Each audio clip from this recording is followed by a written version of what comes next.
eu gosto muito de identificar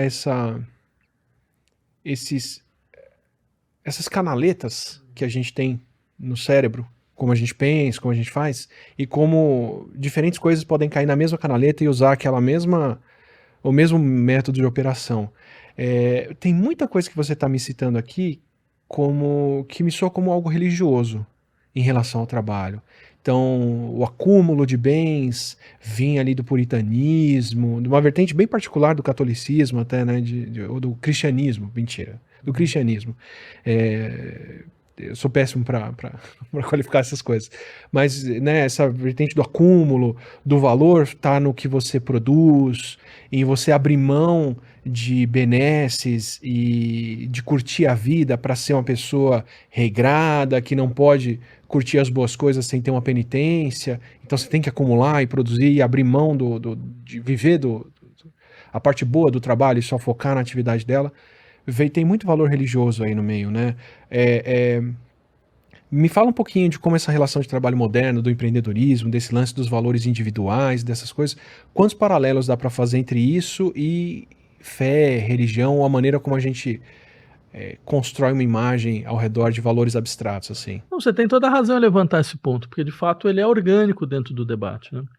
Acho que desde o Max Weber, que fez um livro muito importante sobre isso, que chama Ética Protestante e o Espírito do Capitalismo, né? A gente aceita que, efetivamente, essas disposições no interior do trabalho, como você bem lembrou, eu diria disposições constituintes, porque elas constituem os sujeitos. Me diz como você trabalha, eu digo quem você é. É um pouco essa ideia, né? Então, essas disposições, elas tinham uma matriz teológica muito forte, né? Ele coloca uma questão muito interessante, o Weber, que ela é uma questão atual, que é por que os países protestantes são os países que vão entrar na frente do processo de desenvolvimento capitalista? Né? Porque são esses países que vão efetivamente conseguir levar o capitalismo mais à frente, né? Inglaterra, Estados Unidos, os países do norte da Europa, Alemanha, né? Quer dizer, porque você tem uma subjetividade que é produzida de forma totalmente adequada às exigências de racionalidade do trabalho no interior do capitalismo. Então ele vai falar, não tem capitalismo sem uma certa ética, ou seja, no sentido de um ethos, no sentido de um fazer, de um modelo de fazer, que vem de uma internalização de disposições teológicas. Qual que é esse elemento? Por exemplo, ele fala, veja um dado fundamental, dois dados fundamentais dentro do protestantismo. O primeiro delas é essa ideia de que o trabalho não só uma vocação, mas ele é feito de forma ascética. Ele não é feito tendo em vista o acúmulo dos bens e depois o gozo posterior dos bens. Ele é tendo em vista outra coisa, tendo em vista uma forma de impor uma disciplina a si. Ele é uma finalidade. Ele é uma finalidade em si, exatamente. Uma finalidade em si por quê? Porque, por exemplo, para um calvinista, você tem essa questão que é da predestinação divina. Muito dentro das seitas cristãs, ela é uma das que utiliza de maneira mais forte. Que assim, Deus já sabe se você vai ser salvo ou não. Isso já está decidido, independente do que você faça. Então, o que sobra para você? Agir como se você já estivesse salvo. Agir como você já estivesse salvo significa você ter uma conduta absolutamente regrada, completamente coerente, muito diferente desse ir e vir católico. Se eu estou salvo, eu podia estar curtindo. Mas não, se você está salvo, você tem que agir como quem está salvo. E você percebe? Não é que você então salvei, legal, ó, valeu, obrigado, agora eu vou curtir. Eu tô pondo essa expectativa, você é o irmão mais velho, você vai ter que se comportar para dar exemplo. Não, a ideia era outra, a ideia era não, se você tá salvo, então você já não tem mais aquela pressão da libido, entendeu? Que é uma força insubmissa. Você já transcendeu isso. Você já transcendeu isso, exatamente. Então você vive de forma... Foi assim que a ideia de personalidade psicológica nasceu, isso é uma base importante, né? A unidade coerente das condutas, né? Que é muito diferente, por exemplo, o catolicismo tem essa ideia da confissão, os protestantes não têm. Então, você pode se salvar no processo. Então você tem um ir e vir muito maior do que no caso do protestante, que aí é você com Deus. E de você com Deus o negócio fica mais complicado, porque Deus não está lá para brincadeira. Entendeu? Deus não vai falar para você, olha, 30 Ave Marias, 10 Pai Nosso, tal, então vai em frente. Não, você vai ter que realmente você vai ter que sentir efetivamente o que significa o pecado. Você se arrepender verdadeiramente. Isso tem que ser constituinte. Isso tem uma força constituinte enorme, né? E do ponto de vista psicológico muito forte.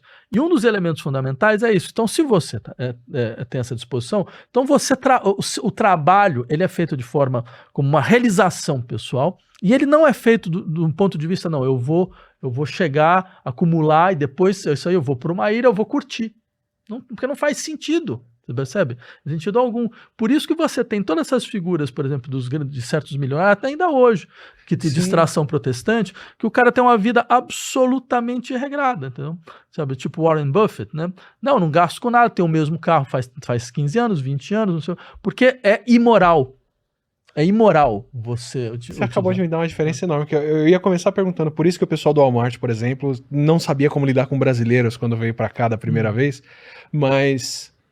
Você explicou uma coisa muito, muito curiosa que eu estava reparando. Quando eu trabalhei nos Estados Unidos, quando eu fui fazer pós-graduação lá, se virassem para mim e falassem, olha, seu chefe trabalha desse jeito porque sequestraram os 3 filhos dele e eles estão num sótão. E vão matar essas crianças se ele não produzir o máximo que ele pode produzir, eu ia falar, tá explicado. Faz todo sentido.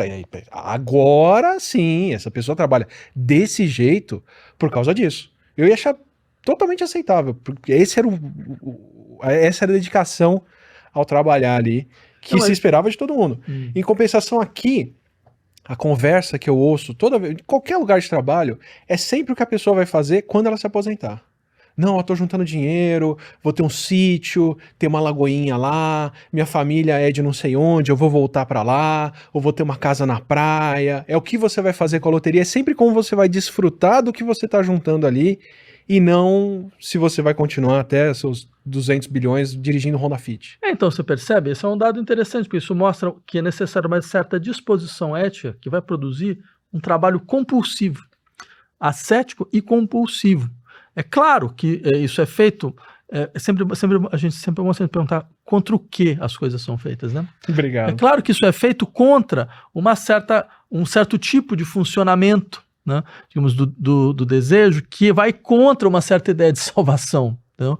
Então, claro, o cara que trabalha tem uma disciplina regrada, ele organiza o seu tempo, ele organiza os seus movimentos, ele organiza tudo, ele maquiniza sua existência da maneira mais profunda possível. Não é à toa que, nesse exato momento em que o Max Weber desenvolvia isso, outro pesquisador como Freud, a gente insistia no tipo de consequência, na produção mesma da subjetividade, um tipo de consequência para essa injunção social. Essa injunção social de você se submeter a um princípio de unidade, você se submeter a um tipo de regra de ação, de atividade, que faz com que você tenha essa ilusão de uma coerência absoluta da sua conduta. Como o que não estava adequado a isso voltava, retornava, certo? Sob a forma de sintoma, sob a forma de inibição, sob a forma de angústia. Por que essas pessoas, longe de serem tão felizes assim, encontrarem a realização sua pelo trabalho, encontrarem o sorriso divino no final do caminho? Não, elas entravam em profunda depressão, em profunda produção de sintoma, elas entravam em rituais obsessivos os mais brutais possíveis. Então, ou seja, de onde vinha essa dinâmica de sofrimento que estava vinculada, entre outras coisas, né? Exatamente, entre outras coisas, ao modo como o trabalho tinha sido submetido, mas você percebe, dentro de um discurso no qual não dá para você abstrair a força da religião. Há uma articulação profunda mesmo entre cristianismo e capitalismo. Essa é só uma delas. E de repente, todo o fenômeno coach, multidão, a pessoa sobe no palco, exorciza a preguiça dos outros, tem que cantar junto, tem que gritar que tem fé, tem o vai dar certo, o movimento repetitivo, o ritual do dia a dia para você trazer a prosperidade. Vamos ler a vida dos profetas, vamos descobrir como que eles acordam, como que eles dormem, vem consumir a biografia do Jobs, do Warren Buffett, de não sei quem, de não sei quem, não sei quem. Uma dimensão religiosa do capitalismo que é inextirpável dele. Faz parte da sua própria história, né? E isso no sentido mais profundo do termo. Esse foi só um dos elementos. Um dos outros elementos é que o capitalismo é baseado na ideia de desenvolvimento, né? De desenvolvimento exponencial, progresso e crescimento. Contra quem esse crescimento foi feito? Né? Em cima de quem, né? Em cima de quem esse crescimento foi feito? Anulando quem? Apagando quem? Você pega as pessoas como se ela... tinha um cara, um divulgador de ciência, Stephen Pinker, né?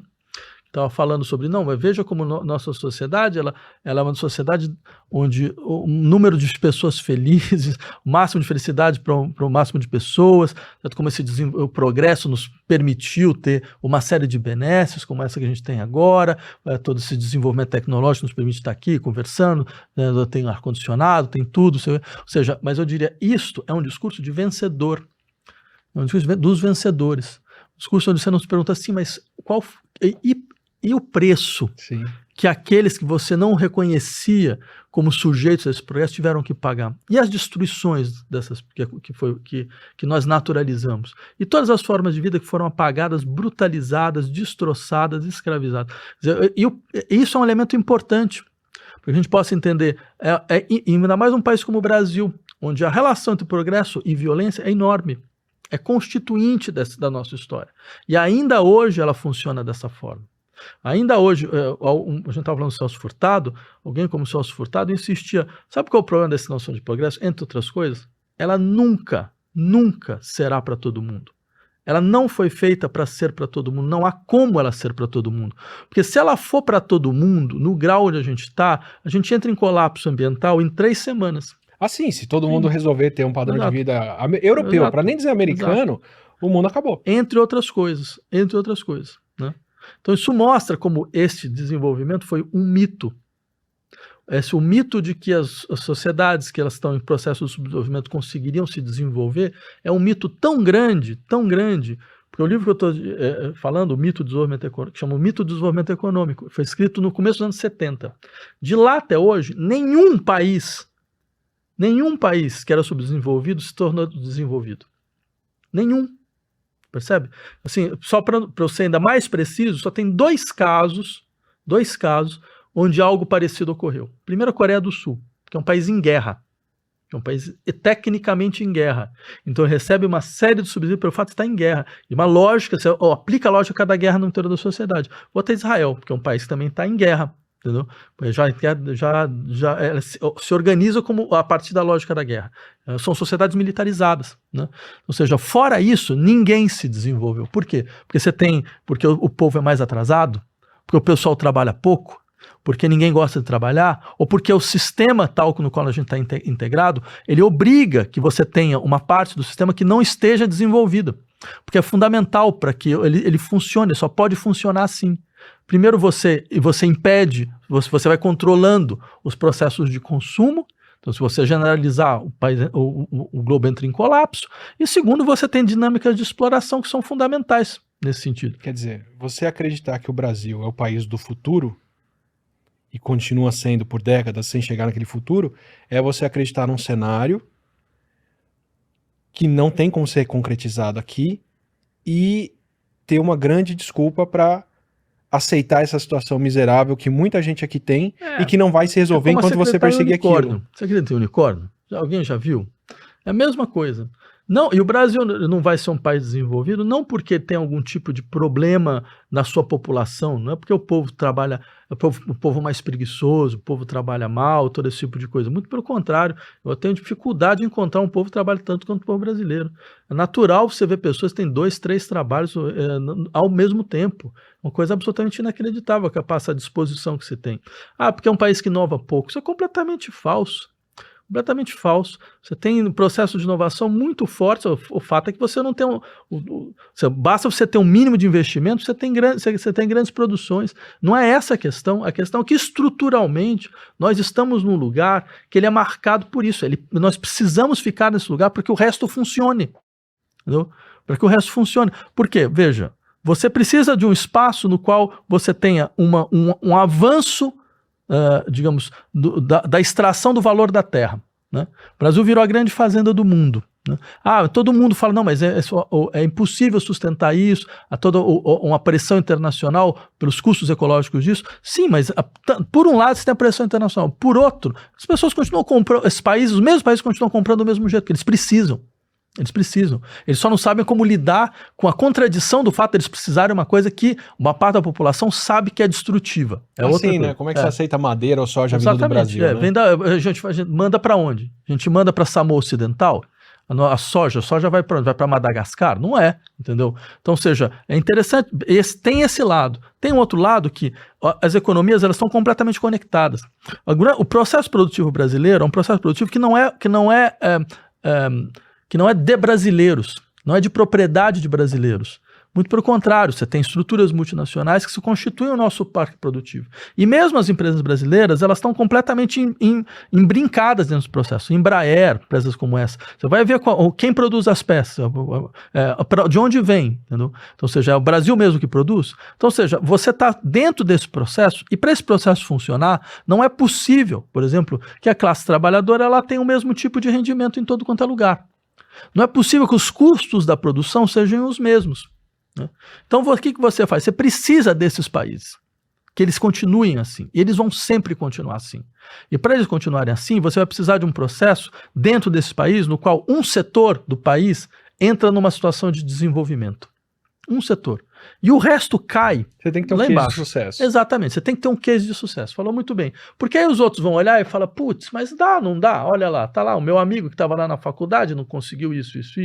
Só que assim, só tem lugar para um. Para 2, não tem lugar para 30. Só que sabe o que é o pior? Que todo mundo sabe disso. Eu não estou falando nada novo, todo mundo sabe. Só que todo mundo age como se não soubesse. Porque se você admitir... Mas para mim vai dar certo. Então. Mas todo mundo sabe que a probabilidade que para você der certo é mínima. É absolutamente mínima. E não porque você é ruim. É porque estruturalmente não dá. É como se você tivesse um edifício que tem poucos apartamentos. Então, você tem 2 opções. Uma opção é você começar a brigar para saber quem vai ocupar os apartamentos. Você pensa assim, tem um edifício, tem poucos apartamentos, você tem uma grande cobertura. Né? Então, vamos deixar o edifício tal como está e vamos começar a brigar, falar, não, eu quero entrar, o outro vai entrar. E assim, cada um vai concorrendo, vai empreendendo para ver quem consegue entrar. Só que tem uma outra alternativa, é que você implode o edifício. Você implode o edifício e fala, olha, ele foi mal construído, ele foi mal pensado, dá para a gente fazer melhor. A gente não precisa da cobertura, a gente tira a cobertura, aumenta um pouco de todo mundo, aumenta o número, consegue pegar mais gente. Faz um outro prédio. Faz um outro prédio. A ideia de fazer um outro prédio saiu do nosso horizonte. Ela não existe mais. Assim, parece uma coisa utópica, uma coisa de centro acadêmico. Né? Aquela coisa, essa é história de centro acadêmico. Ou seja, racional, realista, é você sustentar a irrealidade da situação atual. Isso é realista. Eu diria, é um tipo de realismo de ponta cabeça. Ele não faz o menor sentido. A gente sabe que a gente está andando para o matador. Né? A gente sabe que esses processos de crise são cada vez mais profundos. E a gente sabe que as ações que estão sendo feitas, elas são completamente inadequadas em relação à escala do problema. Sim. Entendeu? Mas se um dia você tiver chance de ser o capataz e não quem vai morrer no matadouro, talvez... Esse é um clássico.